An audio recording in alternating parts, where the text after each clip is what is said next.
У гэтым годзе дажджлівае надвор'е паспрыяла значнаму росту раслін. У сувязі з чым сёння пакосамі ў Гомелі займаюцца не толькі ўсе спецыялізаваныя арганізацыі.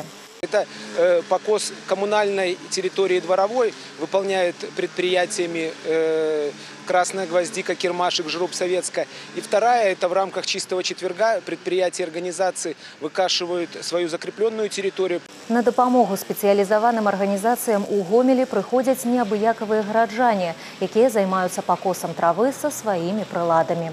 Я пришел сюда по желанию, надо помогать городу. Сейчас у нас год благоустройства.